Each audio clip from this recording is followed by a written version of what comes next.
Welcome back to MG Midget, birth of a race car, capturing my journey from car restoration to the 2022 MG Car Club Speed Series. We've got our engine back, it's ready to go. So in this episode we're going to be mounting the gearbox up, trimming the engine out, and getting that engine back in the car.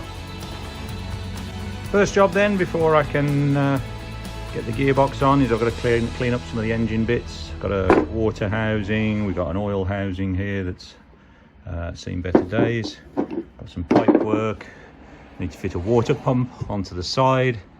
I've got to find the bracket here that goes for the distributor, get that replaced. Next thing then, on the clutch plate, I've got to cut off the standard housing to allow for the roller bearing to sit on. So got to fit the thermostat up at the top. So a few little jobs that we've got to do to dress the engine before we can get the gearbox on. First up then, water pump.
So with the housing and water pump on, I can now move around to this side of the engine where we can fit the alternator brackets, oil pump housing and bypass pipe.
Next up we've got the water outlet.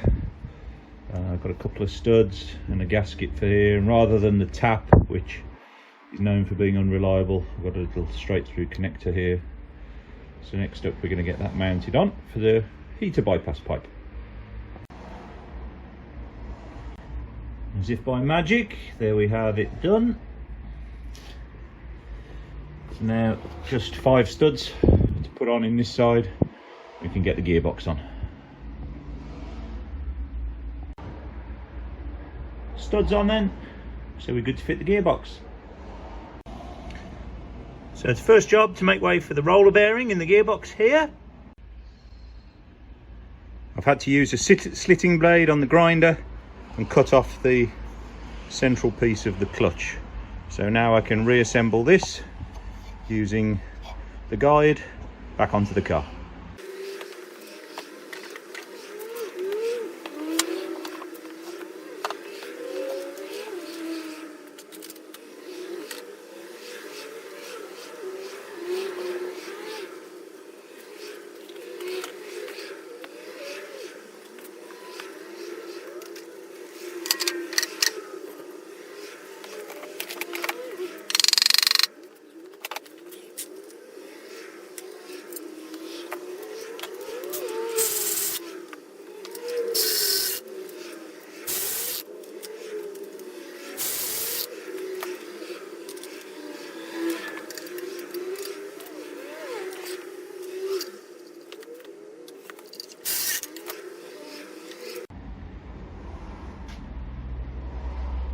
Gearbox is now attached to the engine then.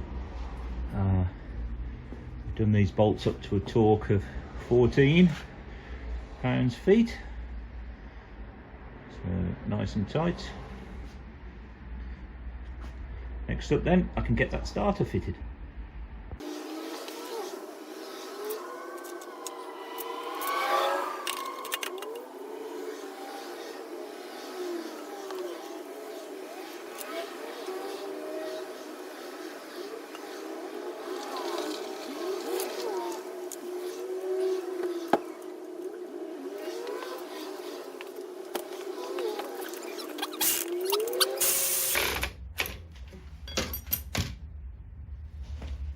Now we've got the engine prepped, we can start to think about putting the engine and gearbox in the car.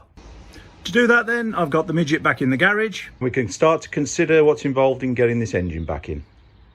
So plan of attack here, got to be careful of the reverse wires. I've got to get the speedo cable back in the gearbox as it goes in down the tunnel. Just on that cross member there is where the mounting sits. There's bolts that come up from the floor, bolts that come in from the side.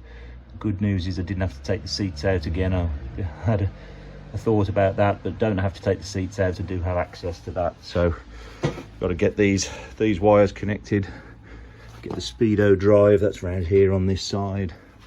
Other than that, the engine mounts are on front and back, so it should just be a case of lifting it up. Got my engine hoist here, lifting it up and then easing it in with the gearbox in, down. As it goes in, I'm going to put the prop shaft on, ease that down the tunnel, so it goes in with the prop shaft on, and I can put my hand through the hole in the where the gear stick comes through to do that. So that's what I'm going to try and do. A lot easier, of course, because the radiator's not in, so I've only got this little hump to get over here. I think I might end up taking that water pipe bracket off, just to give me a bit more access, get the flywheel bolt over it. So that's what I'm going to do.